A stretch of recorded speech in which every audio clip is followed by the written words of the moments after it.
having a national broadband plan. How did we come to even needing one? Well, the U.S. invented the internet, and for years, even decades, we were by far the world leader in using the internet. And when broadband was invented, we were leaders then too. By 1990, in the 1990s, we were tops in the world.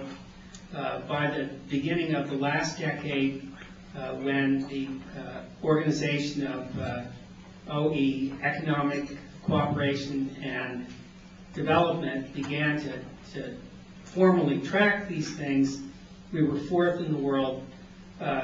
Most of that progress had been stimulated by government investments, the military investments, the National Science Foundation. That got us to that stage.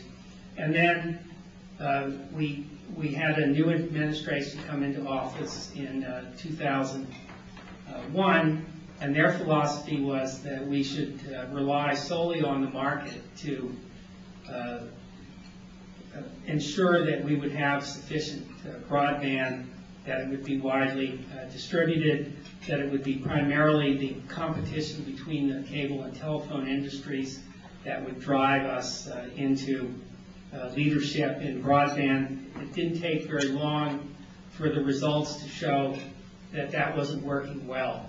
In 2004, during the presidential campaign, both President Bush and Senator Kerry, on successive days in June, looked at the world broadband penetration statistics, found that we were 10th or 11th, and said that's not good enough for America. We ought to be striving for number 1, not number 10 or 11.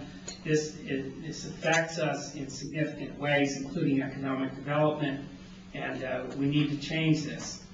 President Bush followed up by declaring a national goal of having ubiquitous, affordable broadband for all Americans by 2007. But the policies didn't change at all. They still continued and even more aggressively pursued market solutions. Well, in late 2004, I had an opportunity to do a keynote at a Fiber to the Home conference, and in that keynote, I called for a national broadband strategy so that we could actually think these things through, look at the issues in a spirit of cooperation and mutual respect, and try to solve these issues as a nation, because the private sector and the public sector couldn't do it alone. Each had things to offer, each had weaknesses, and we needed to do this together if we were going to turn this around. And so then for the next couple of years, in our daily list and on presentations and everything, my partners and I hammered home this theme. In 2006, in October, we wrote a paper entitled "The U.S. Needs a Fiber-Based National Broadband Strategy Now." And in January, we wrote another paper entitled 8 Bold Steps to a National Broadband Strategy. We laid out a step-by-step process. That coincided with the Democratic members of the FCC, Michael Kopps and Jonathan Adelstein, embracing this idea of a national broadband strategy. And they frequently, after that, put it into their testimony and their comments and their other public statements and speeches, and then the ball began to roll. And before long, there were lots of organizations that were getting into the act and talking about the need for a national broadband strategy. But no one really knew what that meant, including myself, frankly, not in the level of detail that we've come to know now. And we didn't have any agreement on what the components of the strategy ought to be. We didn't have any agreement on what the priorities among the issues ought to be, much less we have agreement on how those issues should actually be resolved. But the momentum was building for a national broadband strategy. A number of members of Congress began to talk in these terms. And we continue to drop in global standings, not just in penetration, but also in cost, in speed, in growth. The only thing that we were leading in at the time was the number of DSL and cable connections, and so at the time there was a lot of resistance to this concept as well, particularly from the cable and telephone industries, whose views were that we don't need a strategy, we're doing just fine, the international statistics are bogus, they're biased against us, they don't really tell the full story, and so on and so forth. So we're just doing fine, and we don't need a strategy, and certainly we don't need government interfering in the national well-being. Competition will take care of it. Well, 2008 turned out to be a real watershed year for national broadband strategy.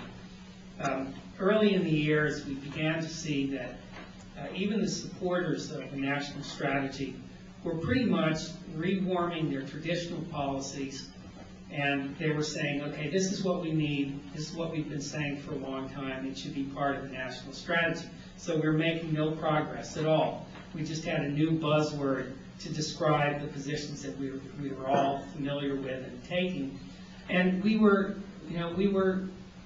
listening to each other. We were yelling at each other. The established carriers and the high-tech people, it was a Tower of Babel. We were all yelling at each other, whistling past each other, not agreeing on anything.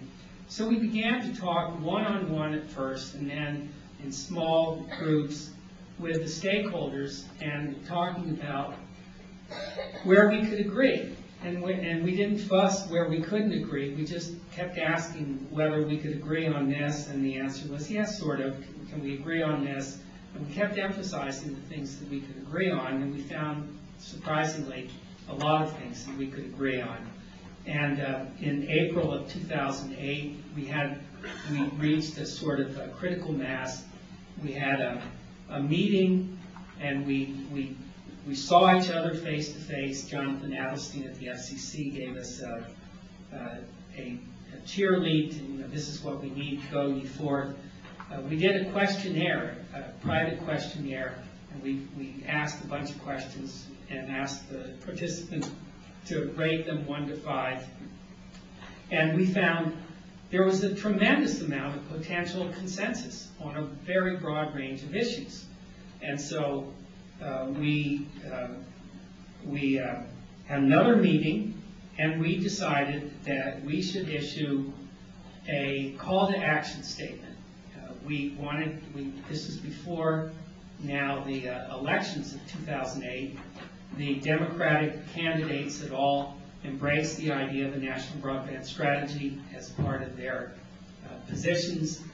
John McCain, who's been a longtime friend of municipal broadband, community broadband, also talked about these things. And so we thought we had, on both sides of the aisle, potential support for a mutually respectful, consensus-based national policy. And so we began to work on a call to action statement, and that took a long, long time to do. It was very difficult. We didn't want to leave out any major issue. We ended up agreeing in the call to action statement, which we ultimately issued in December of 2008. We ultimately ended up agreeing on some very major things that we hadn't agreed before. Number one, we agreed that a comprehensive national broadband strategy was urgently needed. These are the same people who were before saying we didn't need one, we're doing just fine. We're now agreeing that we urgently needed a comprehensive national broadband